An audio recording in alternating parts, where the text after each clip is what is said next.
Bien, vamos a hablar de amebiasis o amebiosis, como quieran. Y lo importante es que si hablamos de enfermedad, obviamente ya estamos hablando de alguna especie, ¿verdad? ¿De cuál especie estamos hablando? De Entameba histolítica, ¿no? Es importante, pero ojo, vamos a ver que no solamente Entameba histolítica es el agente responsable de enfermedad. Entonces, la siguiente, por favor. ¿Por qué llamamos complejo? ¿Por qué hablamos de complejo? ¿Por qué la práctica se llama así y el tema se llama así? Complejo, pero no es complejo nada más. Es complejo en Entameba histolítica, en Entameba dispar, en Entameba Moskovsky, en Entameba Bangladesh. Ya lo saben porque seguramente la doctora les ha mencionado, porque estamos hablando de parásitos que son morfológicamente idénticos, indiferenciables por microscopía, tanto en su etapa de quiste como de trombozoide. ¿Sí? Salvo una excepción, y la excepción justamente está aquí. ¿Cuál es la excepción? La excepción es que si nosotros vemos un parásito en su estadio de trofozoito, todos tienen la característica de un núcleo idéntico. Todas las entamebas, excepto Entameba coli, no voy a hablar de Entameba coli, ya saben que tiene un núcleo diferente. Pero las entamebas del complejo, ¿sí? Todas tienen núcleo y no podemos diferenciar. Y si vemos en quistes obviamente pueden tener desde un núcleo hasta 4 núcleos, tampoco podemos diferenciar por el número de núcleos porque todos tienen la misma característica y el mismo tamaño. Un rango de tamaño, no es un tamaño exacto. Entonces, ¿cómo diferenciamos? Pues no diferenciamos. Y por eso es que se denomina Entameba histolítica, dispar, Moskovsky, Bangladesh. ¿Y por qué? Porque estas se han ido identificando. Inicialmente en Entameba histolítica, después una que se vio que no era patógena, era dispar. Otra que es Moskovsky, viene de Moscú, de Rusia, y otra que es Bangladesh. ¿Y de dónde será? De Bangladesh. Entonces resulta que se pensaba antes que era una sola especie y después se van encontrando que corresponden a diferentes especies. ¿Cómo se sabe? Genéticamente. En el pasado no había herramientas genéticas para poderlos diferenciar y por lo tanto no se reconocía la diferencia. Ahora, ¿por qué me interesa esta imagen? Porque aquí podemos ver en una placa coloreada, después de hacer un frontis, hacer una coloración y vemos esto. ¿Qué es eso? Son glóbulos rojos en el interior del citoplasma solamente de los trofozoitos, no en los quistes. ¿Cuándo sucede esto?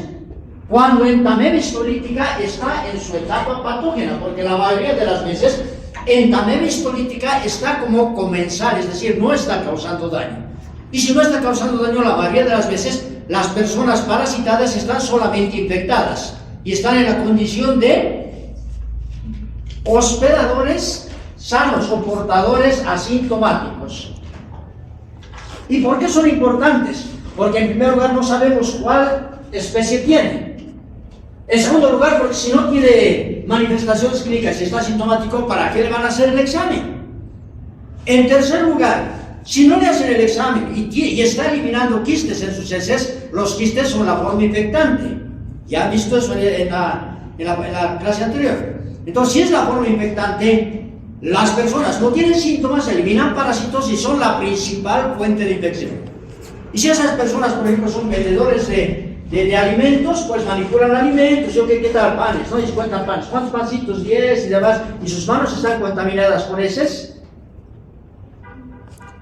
Se dan cuenta que los portadores asintomáticos, y más que todo si son manipuladores de alimentos, participan en la transmisión. Son epidemiológicamente importantes, aunque clínicamente no tienen ninguna manifestación. Entonces, nada más, ¿qué son las amebas? Son protozoarios que se movilizan mediante pseudópodos, órganos de locomoción temporales, ¿sí? Se clasifican en xenoprotistas, subxenoprotozoa, Phylum Sarcomasticófora y el subphylum Sarcodium. Esto ya les han dado. La característica del núcleo entameba es que tienen una estructura central o paracentral que se denomina cariosoma, que es una condensación de cromatina. Y el otro componente para reconocer a todas las entamebas es que en su núcleo tienen lo que es la cromatina periférica.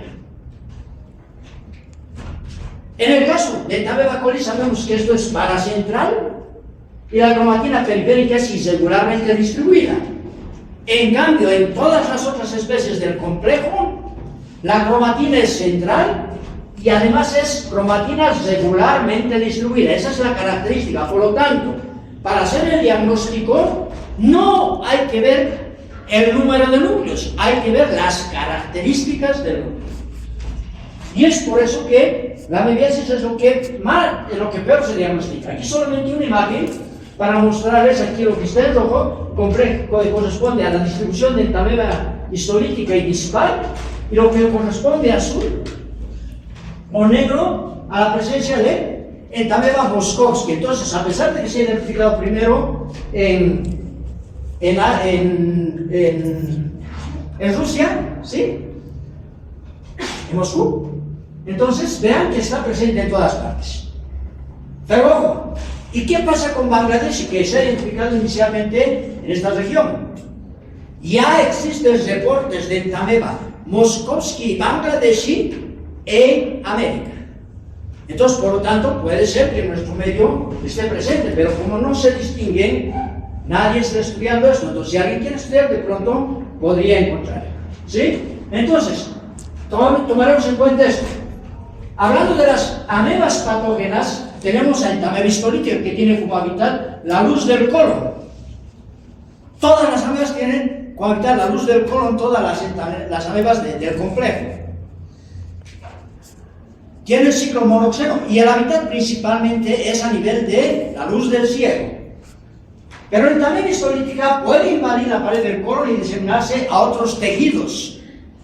Pero ojo, puede, por lo general está en la luz nada más. Si está en la luz, está como no patógeno.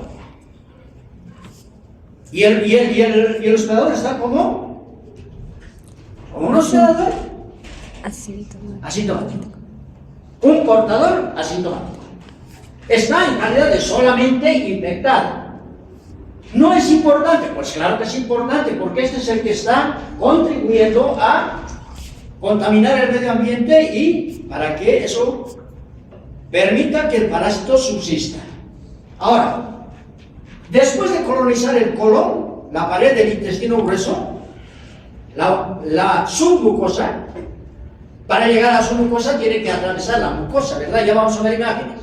Entonces, desde la submucosa, por vía sanguínea, el parásito puede llegar a hígado, pulmones, al cerebro y a cualquier otro tejido. Entonces hay una diseminación hematógena desde el intestino. Siempre y cuando el parásito haya invadido la submucosa. Si no ha invadido la submucosa, no se puede diseminar. Ahora, por continuidad, no es que va por la sangre, sino que el parásito ha invadido la pared del colon, ha continuado invadiendo, ha atravesado la muscular, la serosa y puede por vecindad del colon. Ustedes imagínense el ángulo del colon derecho, ¿sí? Entonces eso está en contacto, está próximo al hígado.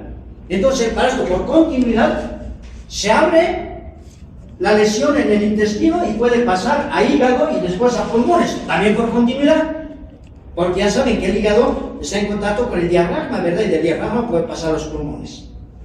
Entonces, eso transforma y puede además pasar del colon hacia y salir por la pared abdominal y provocar una lesión en la piel. Por continuidad, una persona que tiene una enfermedad ya por entameba histolítica es una persona que sobre todo tiene deposiciones mucosanguinolentas con moco y sangre. Entonces, si tiene deposiciones con moco y sangre, la posibilidad es de que, una cosa hay que decir, cuando hay disentería y moco y sangre, la persona solamente elimina trombozoitos. Los trombocitos no son formas de resistencia, por lo tanto los trombocitos no participan en la infección. O sea, usted tiene un paciente, digamos, que atienda sin guantes, nunca se van a infectar con el parásito, porque el trombocito no es la forma infectante. Sin embargo, el paciente está enfermo. Entonces, ¿qué es más peligroso? ¿Un enfermo o un asintomático? El asintomático, ¿verdad? Entonces, los trofozoitos que salgan con las heces pueden quedarse en la región perianal y entonces provocan una dermatitis, ¿sí? O una mebiasis cutánea a nivel de la región perianal. Y puede, si eso sí continúa, pues puede afectar ya un poco más adelante a la región del perineo. Ahora, hay otra especie de entameba, solo la voy a mencionar. Es Balamutia mandilaris, que es una especie zoonótica, es una especie de animales, ¿sí? Que puede también provocar amebiasis en el humano y puede ser una amebiasis difícil de diagnosticar y además con mucha frecuencia fatal. Ojo, ¿hay casos en América? Sí, aquí no sabemos. Otras amebas de vida libre, esta es parásita de animales y que puede afectar al hombre, por eso es zoonótica. En cambio, hay amebas de vida libre que pueden estar en las aguas, que decir, no son parásitos, pero cuando la gente se introduce en el agua, es normal, ¿no?, de que el agua entre por la nariz y demás. Entonces, por la lámina cribosa del etmoides, estas amebas pueden llegar al cerebro y provocar, ¿sí?, cuadros graves a nivel cerebral por amebas de los géneros de Acanthameba y Negleria. Principalmente Acanthameba castellani y Negleria fowleri. Entonces, vean, aquí están. Están en aguas detenidas, invaden el sistema nervioso central por la lámina cremosa del etmoides, provocan meningoencefalitis, pueden afectar a nivel ocular y por lo general no se diagnostican estos casos porque nadie piensa en eso. Y con mucha frecuencia, si es ocular, pues puede perder el ojo. Si es cerebral, pues puede morir. ¿Por qué? Porque no se diagnostica. Entonces, solo les menciono ahora, y no voy a hablar más de estas, voy a hablar de lo que es la mebiasis por entameba histolítica. Entonces, ¿sí? Ahí están las del complejo, acuérdense. Estas son las entamebas, no son del complejo entameba coli, entameba germani, entameba gingivalis y entameba colecti. Entameba gingivalis está solamente en la cavidad oral, tal vez está asociado un poco a caries, tal vez, ¿sí? No la vamos a mencionar, entameba coli es no patógena, pero es la más frecuente del intestino. No es importante, claro que es importante, porque si hay mucha entameba coli, pues estamos pensando de que hay contaminación fecal. Y que si tiene entameba coli, es posible que tenga otros parásitos que están relacionados con la contaminación fecal. Entameba germani y entameba colecti son especies más pequeñas que son de animales, ¿sí?, que sí se pueden diferenciar del complejo porque son más pequeñitas. Y finalmente las otras amebas, estas otras dos que no son patógenas, de las que antes han tenido que hablar. Entonces, durante su ciclo biológico habitual, los parásitos están en las cavidades del tubo digestivo, es decir, en el colon, salen los quistes. No voy a hablar del ciclo biológico, ¿sí? Aumenta el número de núcleos, estos son quistes infectantes, se liberan parásitos y todo es en la luz del colon. Ese es el ciclo biológico del parásito. Entonces, cuando el parásito está cumpliendo su ciclo biológico, no está causando daño. ¿Cuándo causa daño? Cuando el parásito invade tejidos. ¿Ok? Entonces, este es el ciclo biológico y además el ciclo de transmisión. Y en el ciclo de transmisión es fundamental la contaminación fecal. Y es fundamental la participación de los vectores mecánicos. ¿Qué vectores mecánicos? Principalmente moscas. Ahí están, abajo las moscas. Entonces, vean, el parásito normalmente está en su etapa de trofozoito, principalmente en el ciego, pero puede abarcar el resto del intestino grueso. ¿Ok? Es su hábitat y está en las criptas. Es luminal. Cuando el parásito va siendo arrastrado, entonces se va perdiendo agua y entonces se transforma en quiste, ¿verdad? Eso es lo habitual.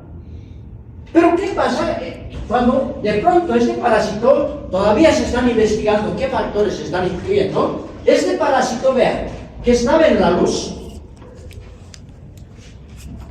atraviesa la mucosa, esta es la mucosa, y llega a la submucosa y se extiende por la submucosa, provocando lo que es la lesión típica de úlcera en botón de camisa. ¿Por qué en botón de camisa? Ustedes fíjense, para esto es la imagen. Digamos, este es el hilo, Y este es el botón. Ahora se entiende, ¿no ve? Porque alguna vez decíamos, dibuja no será el botón de camisa. ¿Qué hacían? Dibujaban un redondito y sus huequitos, ¿no? Ojo, es como si estuvieran viendo un botón así. Y el perífero es el hígado. ¿Se entiende, verdad? O sea, el parásito ingresa a la submucosa a través de la mucosa, pero provoca poco daño en la mucosa y se va extendiendo el daño. Y aquí el parásito está a sus anchas. Aquí tiene comida, tiene la temperatura adecuada, etc. Y se va multiplicando. ¿En qué estadio está el parásito? Aquí. Solamente en su estadio de trofozoito. ¿Para qué se va a transformar en quiste? Por lo tanto, es un error que cometen los laboratorios. Si diagnostican a una persona con disentería por entamebistolítica, ese es con moco y sangre, y dicen se observan quistes de entamebistolítica. Si el médico les cree, pues es que de pronto no nos ha escuchado, ¿no? ¿Ya? Entonces vamos. El parásito estaba en el colon, ¿ok? En la pared del colon, en la submucosa. Por la submucosa, a través de la circulación, puede ir a los demás tejidos. Vía hematógena, diseminación hematógena, y provoca lo que es la memiasis extraintestinal. Pero, hemos dicho, ¿sí? Se abre la lesión, no solamente el parásito llega a la submucosa, sino atraviesa toda la pared del intestino y por proximidad llega al hígado.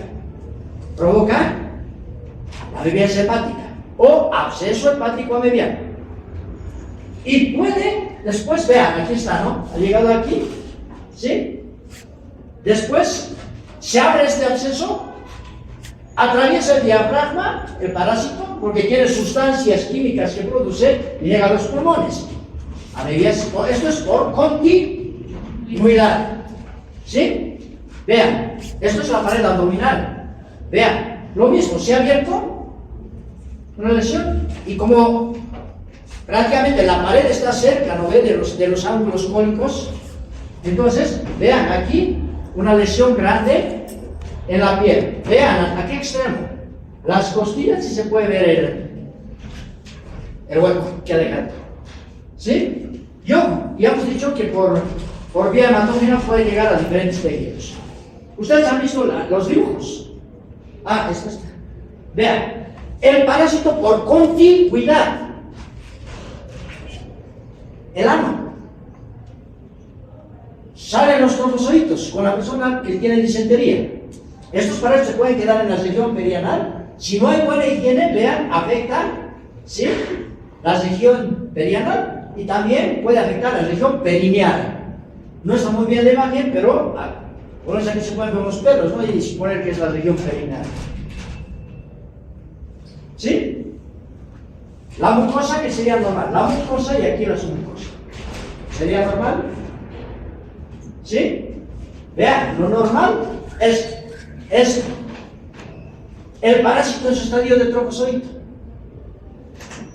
Atraviesa la mucosa, llega a la submucosa y se va multiplicando, provocando esto. ¿Se dan cuenta? Ustedes piensen que esto es un corte lateral, pero seguramente van creciendo las lesiones, se van uniendo las lesiones y se puede desprender la mucosa, ¿verdad? Entonces, a partir de aquí hay muchos vasos sanguíneos en la mucosa, puede ir por vía sanguínea, hematógeno, y se disemina. ¿Qué pasa con una persona que tiene lo que se llama? ¿Dónde está el parásito? Está en el colon. Entonces, lo habitual es que pueda haber amebiasis asintomática, hemos dicho. Lo más frecuente. Cuando se daña el colon, ¿qué se llamará?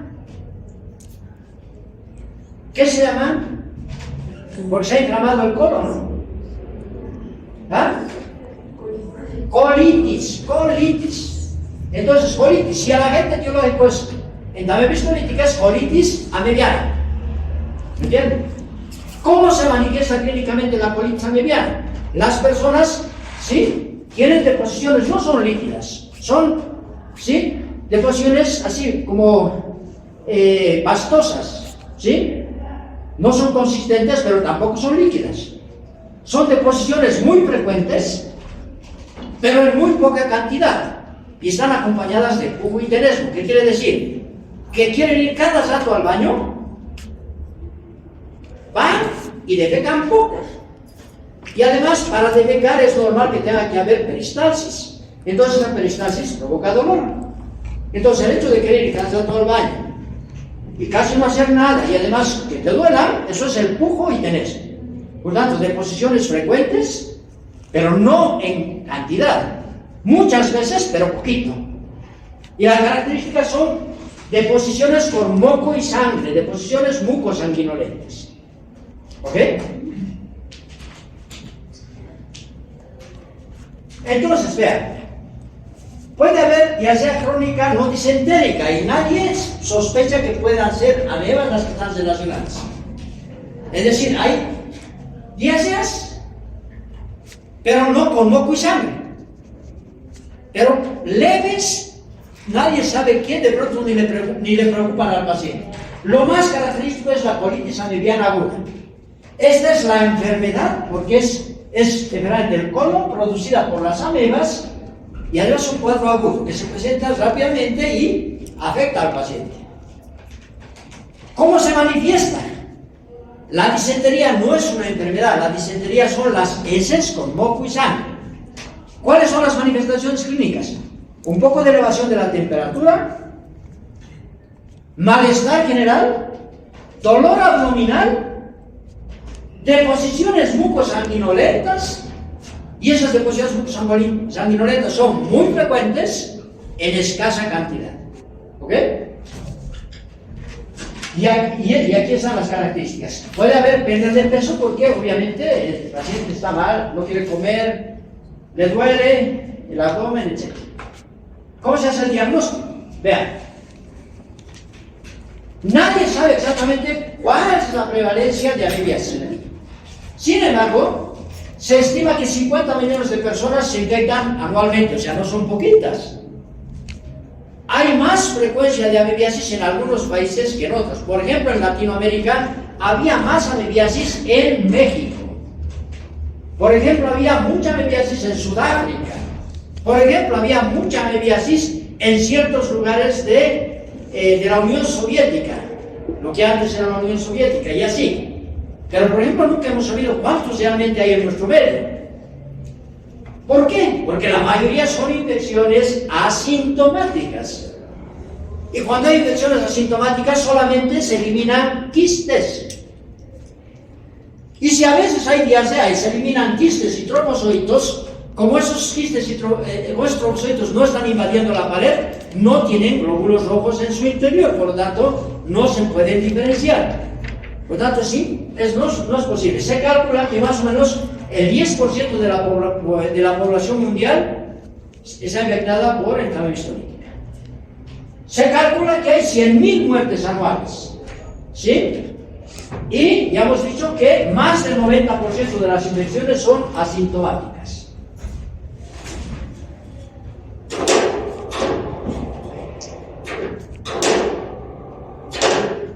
Entonces, hemos dicho que la amebiasis intestinal se manifiesta con diarrea, con las manifestaciones clínicas, diarrea mucosanguinolenta y las manifestaciones clínicas que hemos mencionado. ¿Sí? Puede haber una diarrea crónica no disentérica, más difícil de diagnosticar.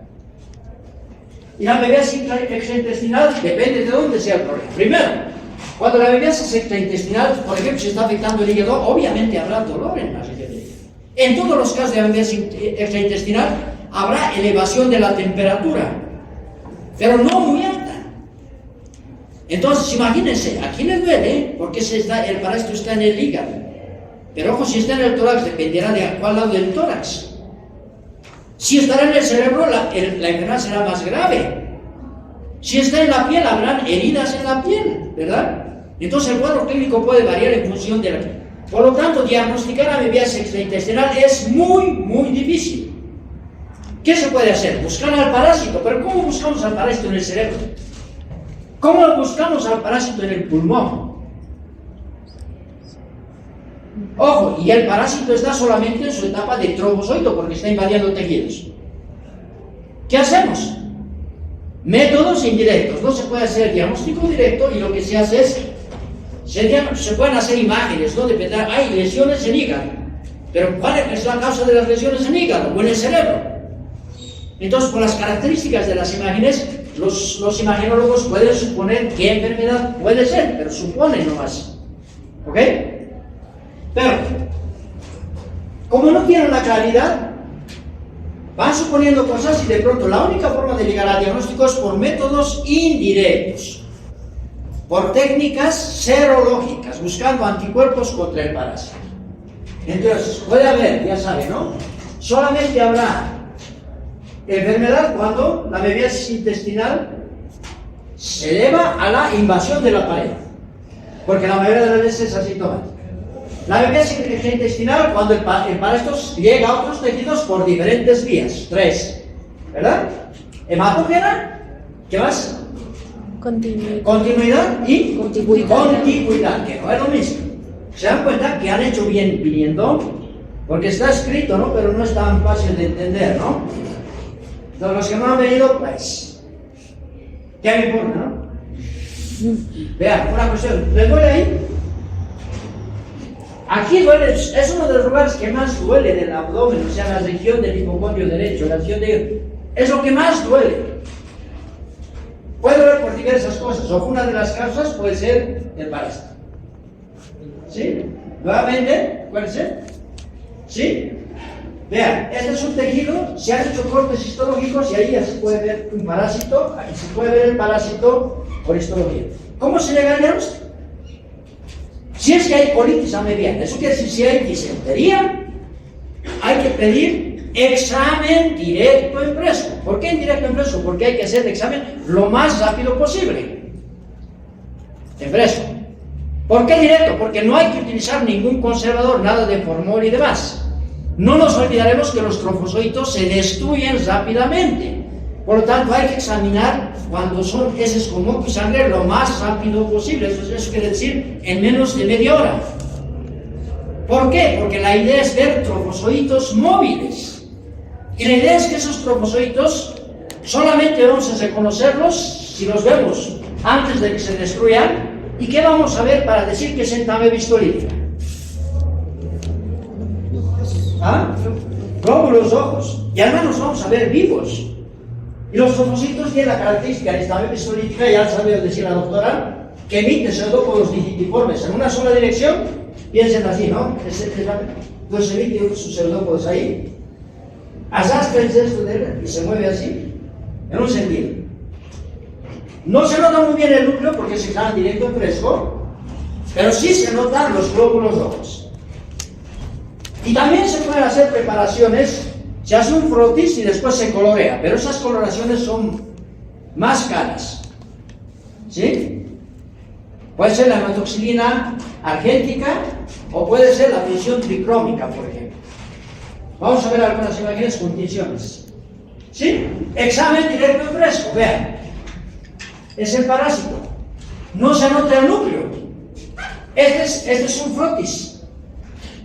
Vean, el cariosoma central, la cromatina periférica uniformemente distribuida. Esta es una foto. Diagnóstico. Es un trofozoito. Diagnóstico, dime. No, diagnóstico. Diagnóstico. En vano. Trofozoito del complejo entamebiasis histolítica dispar Moscowski Bangladeshi. Porque no se pueden diferenciar. ¿Cuándo se pueden diferenciar que es histolítica? ¿Cuándo? Digo, ahí no vemos el núcleo, pero vemos uno que tiene glóbulos rojos. Ahí sí, categóricamente, es el único momento en que por microscopía podemos decir, se observan trofozoitos hematófagos de entamebiasis histolítica. Y el resultado tiene que decir eso. Para llegar a eso tienen que hacer un examen directo en fresco. Examen directo en fresco es solamente con solución fisiológica, sin ningún otro reactivo, sin formol, sin nada. Y el parásito se mueve. Obviamente esta es una foto, aquí no se ve que está moviendo. ¿Sí? Nada más para mencionarles que el examen directo en fresco es muy poco sensible porque imagínense que la persona vive en A, tiene que ir al hospital obrero, tiene que llevar su muestra de heces. Desde que ha hecho caca y ya, ¿no?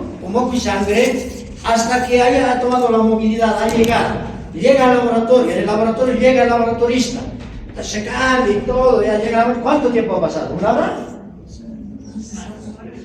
¿O más? Y de pronto ven el examen y no hay parásitos. Y de todas formas, vean que dice, se observan quistes de entamebistorítica. Es el principal diagnóstico, es el peor diagnóstico que se hace. Y en el remedio y en muchas partes del mundo. Entonces, dependiendo de lo que sea, hay que pedir diferentes exámenes, ¿no? ¿Por qué el parásito puede ser más virulento? Hay diferentes factores que no se conocen muy bien. Hay una serie de factores de los que no vamos a hablar. De todas formas, yo he escrito esta parte, entonces lean lo que he escrito. ¿Sí? Ahí está muy detallado, pero vean, aquí solamente en la histopatología, si el paciente tiene colitis, se pueden hacer los raspados de la región, por ejemplo, los raspados rectal. O se puede hacer una colonoscopia, se ve que hay inflamación en el colon, se pueden tomar biopsias. Y después esas biopsias se llevan al laboratorio, hacen un corte histológico y vean, qué bonito, este es un vaso sanguíneo, y vean, qué bonito el parásito. Es un trofozoito. No se observan glóbulos rojos en su interior, pero ojo, esto está en el tejido. Entonces el único que puede ver el tejido es entamebistorítica. ¿Sí? Esta es una coloración, pero ya de un parásito en heces. ¿Sí? Esta es la colitis, la inflamación. Este es el colon. Aquí nada más con la endoscopía ven eso, toman la muestra y después en la muestra pueden encontrar. Hay que tener en cuenta que el parásito puede provocar úlceras y puede esto perforarse. Y eso puede llevar a lo que es la colitis fulminante. ¿Qué es la colitis fulminante? Llega el parásito a la submucosa, se desprende la mucosa. ¿Por qué? Porque se van uniendo las úlceras, ¿verdad? Y se desprende la mucosa y sangra demasiado. Y hay la posibilidad de que eso pueda llegar inclusive a peritonitis. ¿Por qué? Porque puede ser que se perfore la pared del intestino, del intestino grueso. ¿Ok? ¿Vean? Diagnóstico. Úlcera del botón. Entonces, ¿quién hace este diagnóstico? Han hecho la biopsia, ¿verdad? ¿Quién hace el diagnóstico este? El patólogo, el histopatólogo. Entonces van bien, sí, aquí no se ven parásitos, pero aquí se observan lesiones que se denominan úlcera en botón de camisa. Vean, hígado. Aquí, obviamente el paciente ha muerto y aquí hubo un absceso, solamente para demostrarles que puede morir el paciente. ¿Sí? Entonces, no nos olvidaremos. Eso no nos da diagnóstico. Nunca se puede llegar al diagnóstico de entamebistorítica observando quistes. Ven quistes, pueden decir solamente complejo, ¿no? Eso no es complejo como tal, sino hay que mencionar las especies. No se puede diferenciar. Ven trofozoitos, este es un trofozoito. No tiene glóbulos rojos. Nuevamente, aunque sea trofozoito, complejo. Ven esto. Esto, igual. Aquí no podemos diferenciar, decimos complejo. Vemos esto, aquí está, vean, aquí se observa un núcleo, esto es con Lugol, moviendo el micrométrico, este núcleo desaparece y se observan otros, porque es una esfera, no es bidimensional, es un parásito que es como una bolita, ¿verdad? Entonces, al momento el núcleo está aquí, pues lo enfocan con el micrométrico este núcleo y después los otros. Entonces, aquí se ve esto, sigue moviendo, van a ver otros. Entonces, nunca una foto es igual que ver al microscopio. Por eso, nos interesa que ustedes hagan microscopía. ¿Ok? Ahora, diagnóstico. Quiste. No es trofozoito, esto es quiste por tierra pared. Es redondeado. Diagnóstico. De nuevo. Más fuerte. Quiste de entamebistorítica. ¿Cómo hacer quiste de entamebistorítica? Repito, no se puede hacer diagnóstico de entamebistorítica solamente viendo quistes. ¡Jamás! Nadie puede hacer eso. Ni un genio. Con 6 mujeres vas a ver que no es posible hacer el diagnóstico, son idénticos. Entonces, ¿ven esto? ¿Ven esto? ¿Ven esto? ¿Ven esto? ¿Ven esto? Diagnóstico. Quiste del complejo entamebistorítica dispar Moscovsky Bangladesh.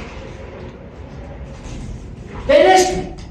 Trofozoito del complejo, también viscolítica, dispar, Moscowski, Bangladesh. Perestre. Trofozoito de complejo beta histolítica. No, aquí ven trofocito de también histolítica, porque aquí están glóbulos rojos. Es diferente, ¿verdad? Más o menos ya para comparar con esto. El núcleo es igual, ¿no? Este es otro dibujo. El núcleo es igual. ¿A ver? Pero esos son glóbulos rojos. Entonces ahí ya no se... Trofozoitos hematófagos de entamebe histolítica. Si solo me dice trofozoitos de entamebe histolítica, yo no le creo al laboratorista. Si no se acuerdan de todos, trofozoitos de entamebe histolítica con eritrocitos en su citoplasma. ¿Ok? Entonces, el agente etiológico, ya sabemos cuál es, entamebe histolítica. La vía de infección es oral. El mecanismo de infección es, ¿sí?, la ingesta, ojo, no de quistes. Nadie come quistes, ¿no?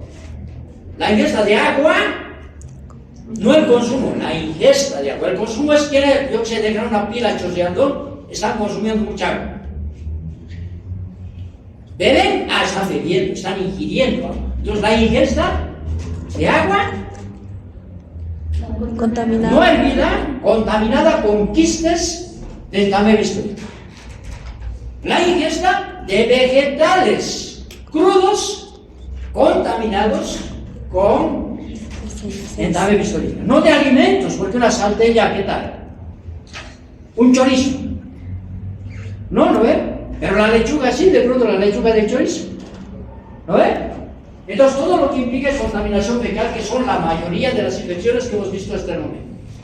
Esa es la primera que tiene que ver con protozoarios. Ese es el bueno, es el otro. Pero ahora se está viendo que pueden haber animales que también se parasitan. La forma infestante del quiste, el hábitat es el intestino grueso, principalmente el cielo.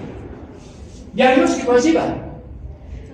Trofozoito metófago de entamebe histolítica. Eso, trofozoito, ahí, ¿no ven? Ahora sí. ¿No ven? Igualito que el dibujo. Sí. ¿No ven? Pero ahí están los glóbulos rojos. Si no había glóbulos rojos, pues aquí vemos dos núcleos. Diagnóstico. Quiste.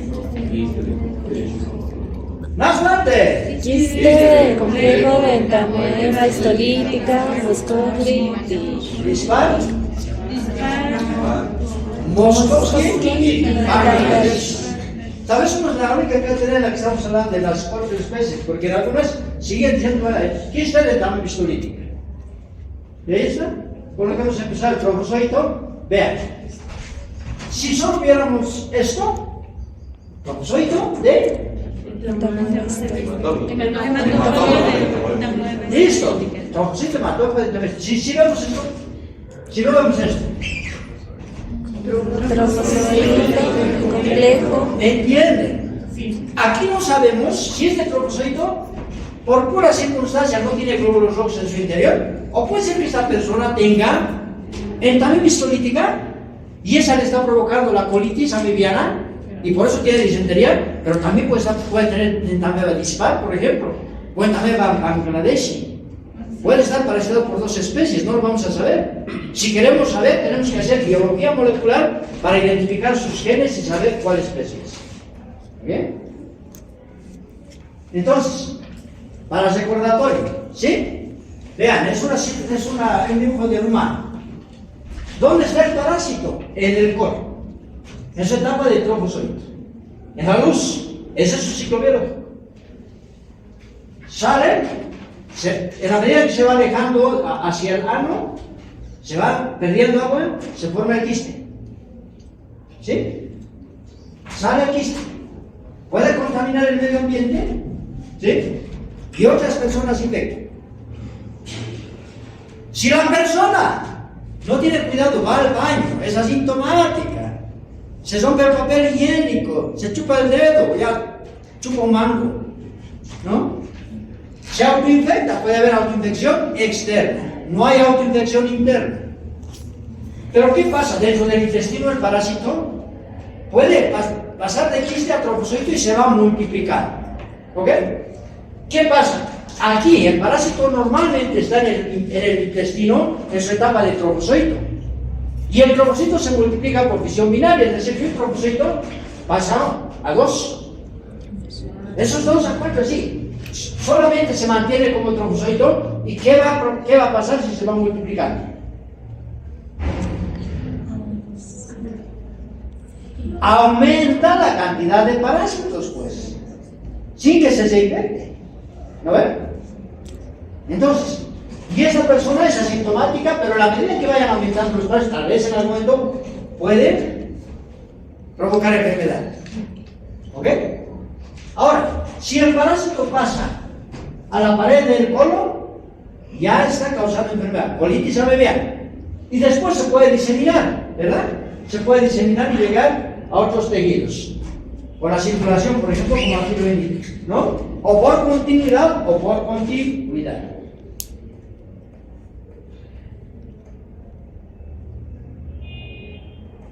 Entonces, diagnóstico. Quiste del complejo ventral. Ya, etcétera, ¿no? Muy bien. Diagnóstico.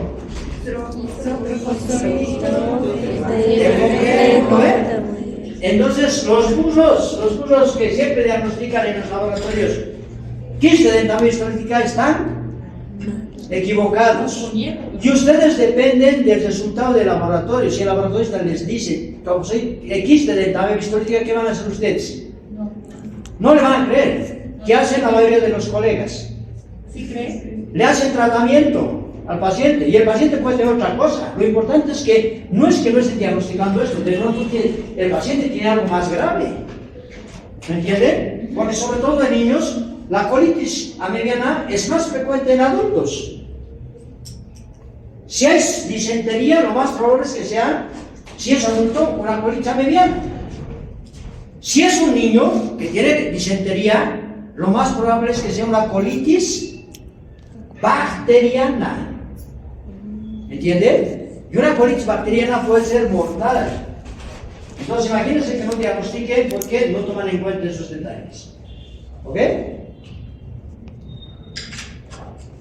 Entonces lo que puede haber una vía luminal, una vía intestinal invasora con disentería puede provocar, si este daño se presenta a nivel del apéndice, puede provocar apendicitis, puede haber acceso hepático amebiano, puede haber acceso pulmonar amebiano, puede perforarse el intestino y haber infección en el peritoneo, una peritonitis, puede haber lesiones en la piel, ¿verdad? Incluido la sección perineal. Vean lo importante de la contaminación fecal. Este niño tiene disentería, ¿sí? Tiene dolor.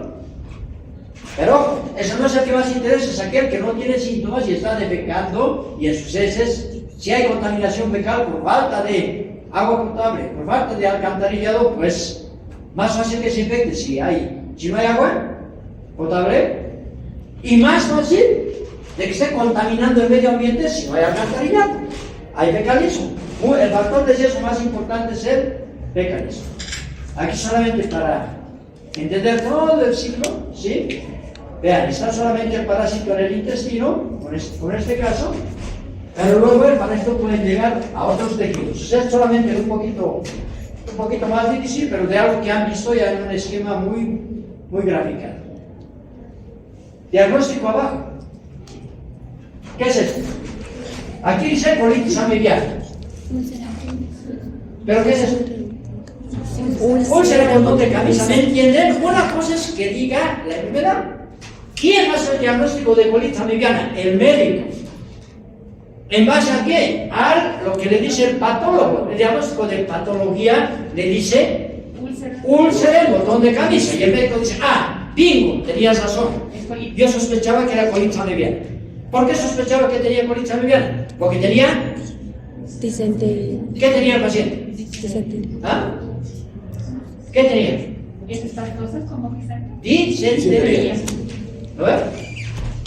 ¿Ok? Y con las otras manifestaciones clínicas que le acompañan. Vean, es un absceso pulmonar. Aquí, eso puede deberse a cualquier cosa. Puede ser bacterias, virus, bacterias, parásitos, etc. Con solo la imagen, solo sospechen. Pero no pueden dar el diagnóstico. Para el diagnóstico, ¿con qué hacen el diagnóstico? serología. ¿Ok? Y después, el tratamiento se hace principalmente con metronidazol. Principalmente. No estamos en una clase de terapéutica, no les voy a decir los esquemas de tratamiento, etc. Pero la mayoría de las veces hacen mal el tratamiento. ¿Por qué? Porque les administran dosis bajas. Las dosis que se utilizan para la anemia, tanto intestinal como extraintestinal, son dosis altas. Todo se maneja con medicamentos, no se maneja con cirugía. Todo es con medicamentos. ¿Ok? Vean, el intestino perforado. Esto, el paciente ha tenido colitis fulminante y peritonitis. Aquí, la úlcera, aquí el absceso pulmonar. Ya saben, el intestino, la afectación extravisceral digo extraintestinal, ¿sí? Una colonoscopía han introducido la endoscopia, han visto la pared del intestino grueso, y aquí hay diferentes grados de lesión, ¿sí? Esto es más grave. Hasta ahí no pueden hacer el diagnóstico. Lo único que puede decir el endoscopista, que es un médico especialista, introduce por el ano un fibroscopio, ¿sí? Con una cámara, entonces dice, colitis, no puede decir nada más. Porque la colitis puede ser por bacterias y puede ser por otros parásitos. Por ejemplo, por Palanthioides coli, que es otro parásito que también provoca aquello. El paciente ha muerto y se pueden ver las lesiones graves que ha provocado el parásito. ¿Sí? Vean las lesiones de la piel, ¿se acuerdan? El ano y ahí la región perineal. El tórax. ¿Sí? ¿Cómo llega el parásito? Ya hemos mencionado. ¿Sí? Lo importante de los glóbulos rojos, aquí se puede hacer el diagnóstico, aquí no. Lo importante es el dolor abdominal. Y hay que hacer el diagnóstico diferencial con las otras especies para llegar al diagnóstico específico. Podemos diferenciar de Entamoeba colici, podemos diferenciar de Iodamoeba busflici y de Norimax nano. También podemos diferenciar de Entamoeba colechi y Entamoeba germani. No podemos diferenciar las especies del complejo por microscopía, solamente por biología molecular, por ejemplo, por PCR, por ejemplo, por secuenciación. ¿Ok? Doctor, ¿en qué casos el médico solicitaría el PCR? ¿Tiene que ser muy grave para que necesite diferenciar? Miren, por ejemplo, si el médico tiene condición de que han hecho mal el diagnóstico de laboratorio, puede sospechar porque le dice, se observan quistes de Entamoeba histolítica. Claro. No le cree y pide PCR. Ya. ¿Quién está haciendo PCR en nuestro país sobre esto? Nadie. Nadie, ¿entienden? No hay quien... Entonces, en vez de solicitar, lo que hay que decir, quiero que hagan el examen, ¿sí? Quiero que hagan el examen lo más rápido posible, examen directo en fresco, y es más, quiero ver. Traigan. O sea, me llaman cuando estén, si están en el hospital, por ejemplo, dicen ya, cuando vean, me dicen. Entonces tendría que ver si el parásito está moviendo y se pueden ver los glóbulos rojos en su interior. ¿Ok? Con fines de investigación se hace PCR para saber qué especies están circulando. En nuestro medio la prevalencia de especies del complejo es menos del 10%. Es decir, no es muy alta. ¿Ok? Sin embargo, por ejemplo, en algunos lugares de Santa Cruz, sus reportes, 50% de los casos son Entamoeba y quistes de Entamoeba histolítica. Publicaciones, presentaciones en congreso, ESORES. Y aquí mismo laboratorios, hasta los más prestigiosos, con ESORES de diagnóstico. ¿Ve? Bien, muchachos. Disculpen, ya les digo, o sea, no puedo llegar antes. Espero que les haya servido la clase.